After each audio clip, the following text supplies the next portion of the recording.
चलिए आज का टॉपिक अभी आप पढ़े स्पीड, चाल किसे कहते हैं। अब हम लोग पढ़ते हैं टाइप्स ऑफ स्पीड, चाल के प्रकार। चाल कई प्रकार का होता है, जिसमें सबसे पहला लिखते हैं यूनिफॉर्म स्पीड, एक समान चाल। कि किसी वस्तु के चाल को एक समान चाल कब कहा जाएगा? एक समान मतलब एक जैसा, यानी बदल नहीं रहा है, यानी कांस्टेंट है। यानी आप कोई वस्तु 10 के स्पीड से जा रहा है तो हमेशा स्पीड 10 रहना चाहिए, तो उसको कहा जाएगा एक समान चाल। डेफिनेशन ये लिखवाया है कि किसी वस्तु द्वारा बराबर समय अंतराल में बराबर दूरी तय किया जाए तो हम उसको बोलते हैं कि उसके चाल को एक समान चाल कहेंगे।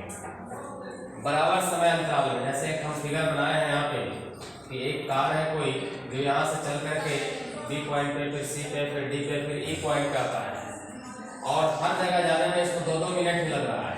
यानी बराबर समय अंतराल में एक एक अंतराल को तय कर रहा है और बराबर बराबर दूरी दिए गई 50 मीटर 50 मीटर 50 मीटर 50 मीटर। यानी ए से बी गया 2 मिनट में 50 मीटर, फिर अगले 2 मिनट में 50 मीटर, फिर अगले 2 मिनट में 50 मीटर, फिर अगले 2 मिनट में 50 मीटर। इसका मतलब ये होता है कि समय अंतराल बराबर लगा और दूरी भी बराबर तय किया, यानी वही समय में वही दूरी फिर तय किया।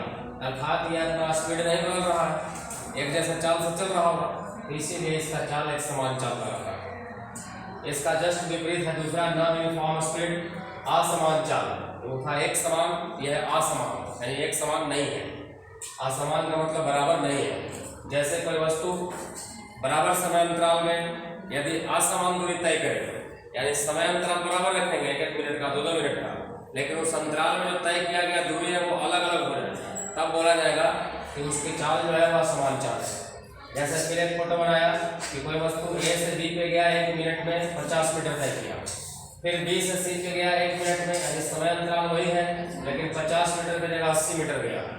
जाहिर सी बात है कि पहला मिनट में 50 मीटर गया, दूसरा मिनट में 80 मीटर, तो इसका मतलब कि स्पीड यहाँ बढ़ गया होगा उसका, तभी तो दूरी ज़्यादा तय किया। और फिर अगले 1 मिनट में तय किया 200 मीटर, इसका मतलब यहाँ पे स्पीड और ज़्यादा बढ़ गया होगा, तो इसका स्पीड बढ़ता जा रहा है धीरे धीरे, यानी कि बदल रहा है स्पीड। इसीलिए इसको असमान स्पीड कहते हैं कि एक स्पीड से नहीं जा रहा है, स्पीड घटा बढ़ा रहा है। यहाँ कुछ और बढ़ाया, यहाँ कुछ और बढ़ा दिया, हो सकता है आगे जाके घटाया भी हुआ स्पीड, तो ये एक समान स्पीड नहीं है। तीसरा लिखा एवरेज स्पीड, ये बहुत ज़्यादा इंपॉर्टेंट है। एवरेज स्पीड औसत चाल को बोलते हैं हिंदी में। डेफिनेशन में आप लिखे हैं कि किसी वस्तु द्वारा तय की गई कुल दूरी और लिया गया कुल समय के अनुपात को औसत चाल कहते हैं। तो कुल दूरी कितना तय किया, यानी स्टार्टिंग पॉइंट से एंड पॉइंट तक टोटल डिस्टेंस कितना हुआ और वहां तक जाने में कुल समय कितना लगा, उसी दोनों का जो अनुपात होगा उसका औसत चाल देगा। बीच में स्पीड उसका घटा कि बढ़ा उससे हमको कोई मतलब नहीं है, बस कुल दूरी और कुल समय का अनुपात निकालेंगे, उसका एवरेज स्पीड दे देगा कि वो एवरेज कितना स्पीड से गया। एवरेज स्पीड का सिंबल ऐसे होता है, ई को यदि दोनों तरफ से इस तरह का ब्रैकेट बंद किया हुआ है, इसको औसत चाल बोलते हैं, कुल दूरी बटा कुल समय। और चौथा है इंस्टेंटेनियस स्पीड, जिसको बोलते हैं तात्क्षणिक चाल। अच्छा, शब्द सही क्लियर हो रहा है, तात्क्षणिक, क्षणिक का मतलब किसी खास क्षण का, यानी किसी खास समय का। तो डिफिनेशन में भी वही लिखा हुआ है, किसी वस्तु के किसी खास क्षण के चाल को तात्क्षणिक चाल कहते हैं। किसी खास क्षण का मतलब होता है कि एग्जैक्ट टाइमिंग बताइए कि 12:10 का स्पीड कितना था, तो एकदम उसी समय का स्पीड हमको चाहिए।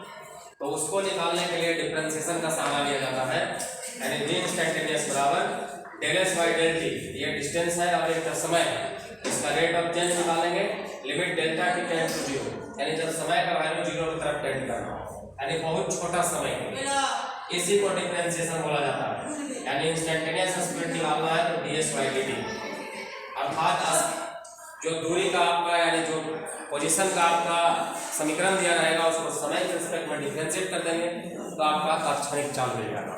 क्लियर है? चलिए, धन्यवाद बच्चे।